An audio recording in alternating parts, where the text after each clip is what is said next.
Gujarat common admission services જીકેસ પર admission form ભરવા માટેની પ્રક્રિયા.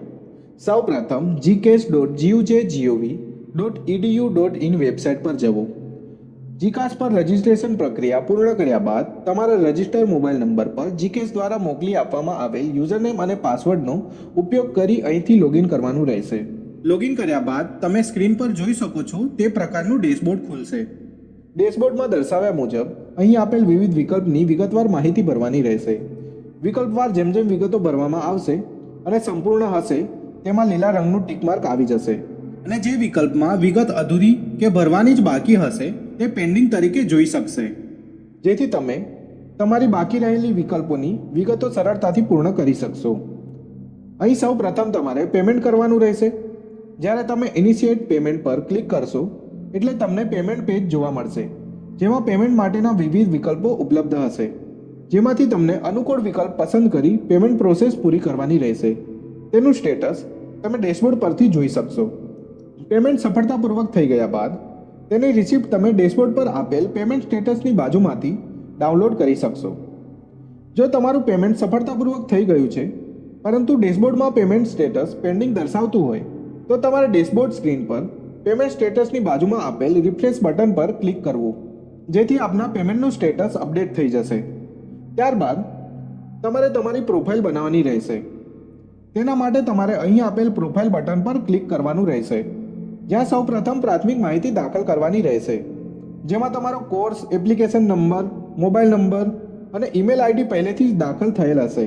ત્યારબાદ અરજદારે ફોર્મમાં માંગ્યા મુજબની માહિતી દાખલ કરવાની રહેશે.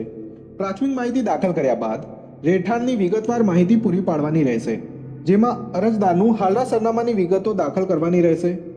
અને જો તમારું હાલનું સરનામું અને કાયમી સરનામું બંને એક જ હોય તો અહીં જે બોક્સ આપ્યું છે તેમાં ક્લિક કરવું. ત્યાર પછી અહીં તમને ધોરણ 10ની વિગતો પણ ભરવાની રહેશે, જેવી કે પરીક્ષા પાસ કર્યાનો મહિનો, વર્ષ, સીટ નંબર અને ટકાવારી. ત્યારબાદ અહીં તમારો તાજેતરનો ફોટોગ્રાફ્સ અને સહી અપલોડ કરવાની રહેશે. અરજદાર પાસે ફોટોગ્રાફ 5 MBનો અને સહી 2 MBની મહત્તમ સાઇઝના તાજેતરના હોવા આવશ્યક છે. તમામ માહિતી ભરાઈ ગયા બાદ એકવાર તમારી બધી માહિતી ચકાસી લઈ સેવ અને નેક્સ્ટ પર ક્લિક કરો. ત્યારબાદ તમારી સમક્ષ એક નવું પેજ આવશે, જે હશે શૈક્ષણિક વિગતો અંગેનું. સૌથી પહેલાં અહીં આપેલ વિકલ્પ પૈકી પૂર્ણ થયેલ કોર્સ પસંદ કરવાનો રહેશે.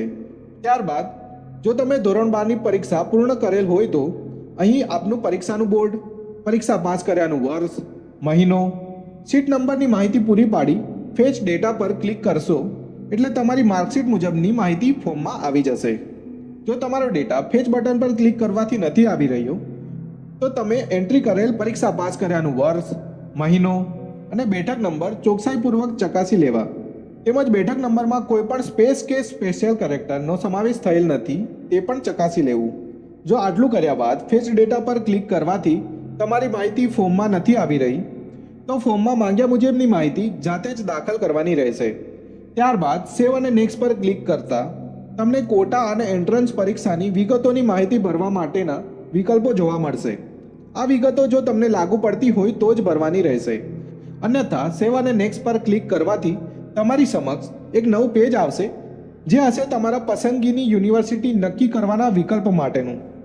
આ પેજમાં તમારે યુનિવર્સિટીનું નામ, શિક્ષણ સંસ્થાનો પ્રકાર અને જિલ્લો પસંદ કરવાનું રહેશે, જેના દ્વારા તમે ઉપલબ્ધ કોલેજ અને તેને સંબંધિત પ્રાથમિક માહિતી જોવા મળશે, જેમાંથી આપને આપની પસંદગી કરવાની રહેશે. કોર્સ મુજબની પસંદ કરેલ યુનિવર્સિટી અને કોલેજની તમામ વિગતો એપ્લાય ફોર વિભાગમાં જોઈ શકશો. હવે સેવ અને નેક્સ્ટ પર ક્લિક કરશો એટલે અરજદારે પૂરી પાડેલ તમામ વિગતો જોવા મળશે, જેને રિવ્યૂ કરી અરજીને ફાઇનલ સબમિટ કરવા માટે અરજદારે અહીં આપેલ બોક્સ પર ટિક કરી સહમતિ આપવાની રહેશે. ત્યારબાદ જ અરજીને ફાઇનલ સબમિટ કરી શકશે. આ રીતે તમે ઓનલાઈન એડમિશન રજિસ્ટ્રેશન પ્રક્રિયા પૂરી કરી શકશો. તમારી એપ્લિકેશનનું સ્ટેટસ ડેશબોર્ડ પર જોઈ શકશો. ડેશબોર્ડ પર આપવામાં આવેલ ઓફરના વિકલ્પ દ્વારા આપની પસંદગી કરેલ યુનિવર્સિટી તથા કોલેજ પૈકી કોઈ પણ યુનિવર્સિટી તથા કોલેજ જો આપને એડમિશન આપવા માંગતી હશે તો તેની વિગતવાર માહિતી અહીં જોઈ શકશો. આપની પસંદગી કરેલ યુનિવર્સિટી તથા કોલેજ દ્વારા એડમિશન કન્ફર્મ થયા બાદ તેની વિગત આપને અહીં આપેલ અલોટમેન્ટ વિભાગમાં જોઈ શકશો. ડેશબોર્ડ પર નોટિસ વિભાગ આપવામાં આવેલ છે, જેમાં તમને યુનિવર્સિટી અને કોલેજની તમામ નવી અપડેટ્સ જાણી શકશો. તો આજે જ જીકેસ પર તમારું રજિસ્ટ્રેશન કરો અને તમારા સપનાની કોલેજમાં પ્રવેશ મેળવો.